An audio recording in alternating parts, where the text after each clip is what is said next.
how do you get people more deeply connected with your universe? We're trying to make it innovative, we're trying to make it accessible, and by introducing story and a narrative thread through the whole Infinity multiplayer experience is something that we really wanted to put a lot of attention and detail into. If it's a universe that everybody wants to be really excited about, it's got to grow and evolve beyond just an incredibly balanced suite of mechanics. It's got to speak to fantasy and what people want and what they expect.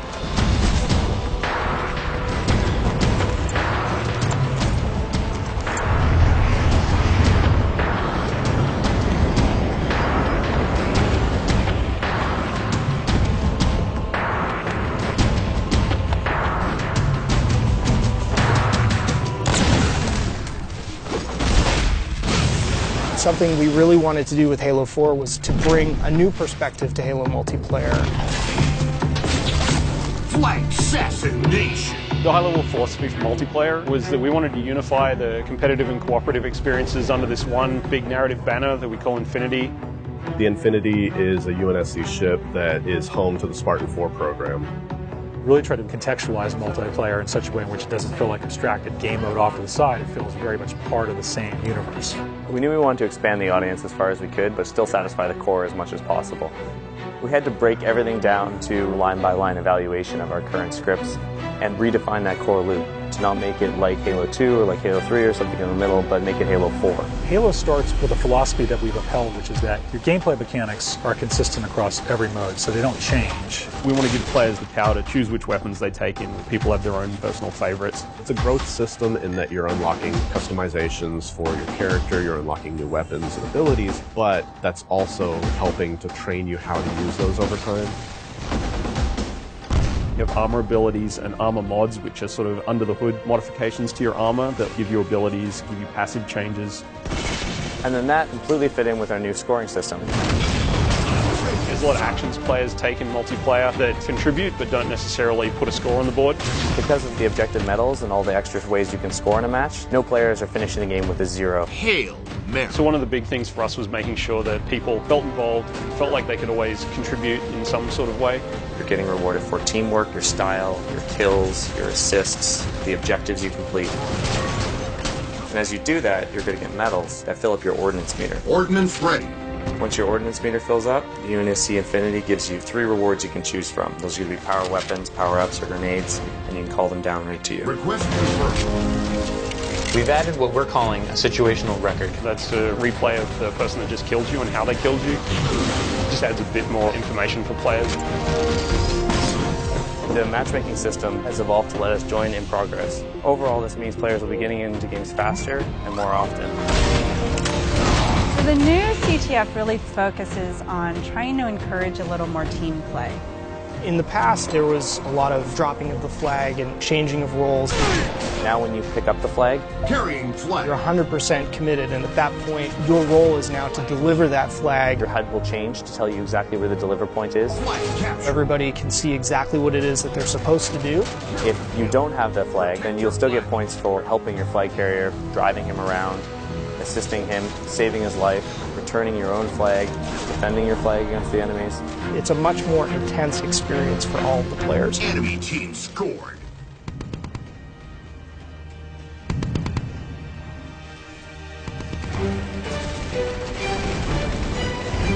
Probably the biggest focal change is that we're trying to build more vehicle-friendly maps, and then to go with that we've got a new mode called Dominion. Dominion is everything we loved about big team battle mixed with objective-based gameplay. You have lots of vehicles, big power weapons, large maps, but now there's bases. As you reinforce the bases, then shields will come up, or you'll be able to activate turrets to kind of reinforce those locations. It's kind of like territories, but with a little bit more of a twist. Territory control. One of the biggest challenges was trying to get vehicle and infantry play to work really well on a large map that had a lot of interior space. In Longbow, for example, all the bases in Dominion are fully thought out features in the map, and that really lets you get that break-in and defend gameplay. The idea was to try and make sure that the team started here or here. The paths that they could take in between involved great pinch points, places where the vehicles would automatically run into each other and jump over each other.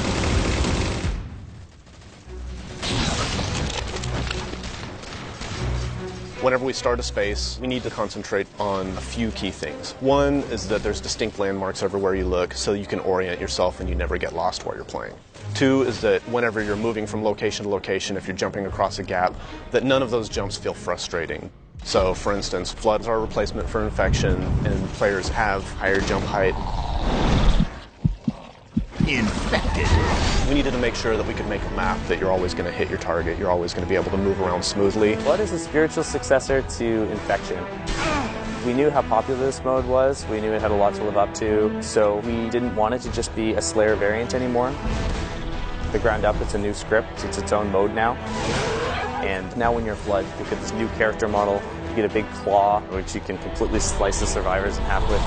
If you look at the model, there's a set of fingers gripping the top of it. The idea being it's kind of been an explosive growth. As soon as they get infected, it just kind of pops out of them. There's like little teeth inside now. In addition to all of the new elements that we're adding to Halo 4 multiplayer, we're bringing back and improving a bunch of old favorites. We're bringing back King of the Hill and Oddball. With Oddball, we also want to incorporate all the elements of our new scoring system. We're looking for ways to make it a team-based experience like never before. Instead of just running away and hiding, now players get points for passing, catching, intercepting the ball. It completely changed the landscape.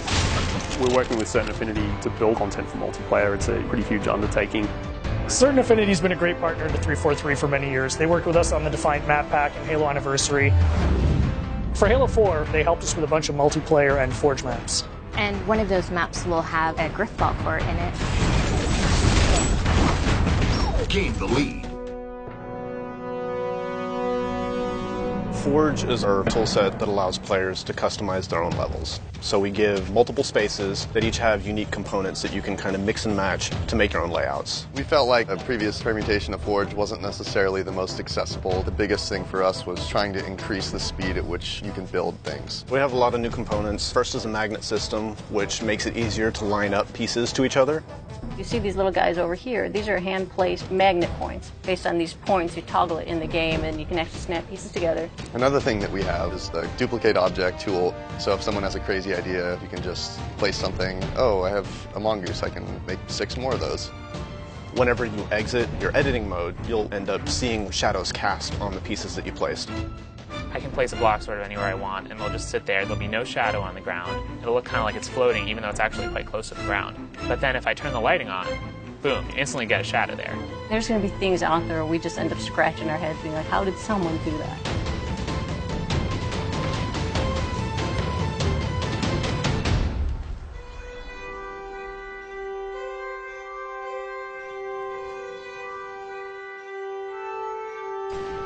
In the tradition of remaking maps, we've chosen to do Valhalla, and this time we're calling it Ragnarok.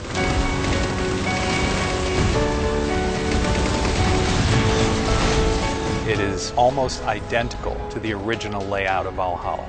We fine-tuned things for jetpack and things like that.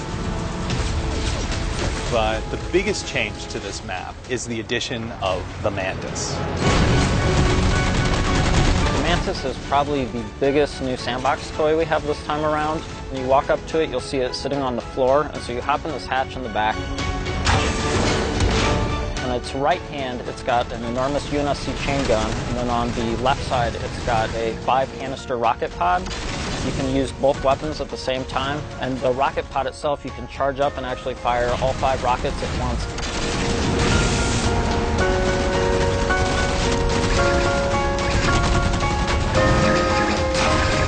The other thing that's really sweet with it is it has a melee stomp.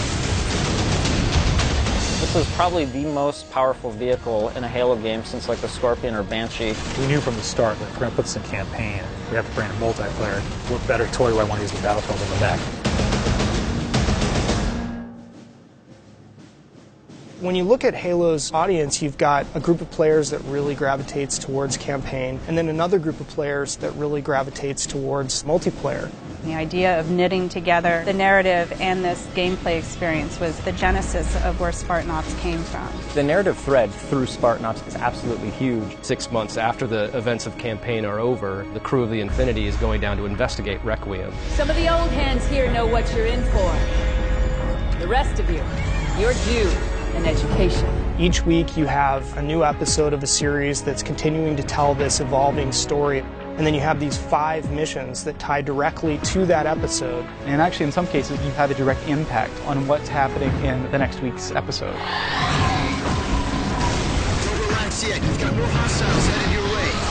They're both creative challenges and production challenges. One is it's just a huge amount of content. We have, 50 missions that we're developing over the 10 weeks of the Spartan Ops season.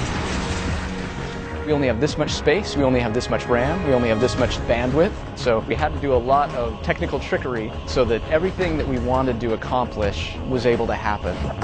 We want you to feel invested as part of the story. We wanted players to feel like they're accomplishing something. You rise up through the ranks, and once you get up to 50, we have what are called specializations. Specializations are kind of the end game for your Spartan career. Each specialization has an armor set, a bunch of emblems, an armor skin, and probably the biggest thing is that you can also unlock an extra armor mod. You can actually have a little gameplay item. Are you a vehicle guy? Are you a sniper? Are you someone who wants to level up faster? We actually have a mod that lets you earn XP a bit faster. It's more about specializing how you play at that point rather than the core gameplay mechanics being modified. So all the choices that you're making carries into the Spartan Ops experience. I'm going to tune in every week. We'll experience a story together for the first time as friends, and then we'll go play together as friends. And so this sort of new version of the water cooler. Spartan Ops will be one of those pinnacle moments for us in the franchise of creating new expectation for gamers and really delighting people with just great new functionality.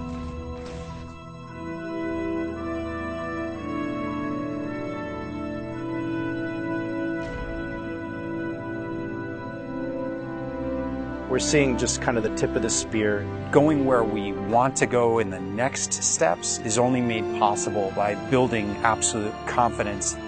A hero is someone who takes action even though they have something to lose. You gotta have the gumption. You gotta have the confidence to go after it. No matter how deeply we explore the universe or how much detail that you find out about aspects of the universe, it's still bigger and more mysterious than any amount of information could ever give us. And I think that's how the real universe is. Super excited about where this game has evolved to. There's so much variation at all levels of the game that make it infinitely replayable. People play it and they say, man, that's great, I just want one more game, and another one, and just keep going. It has been sort of this puzzle that's come together person by person.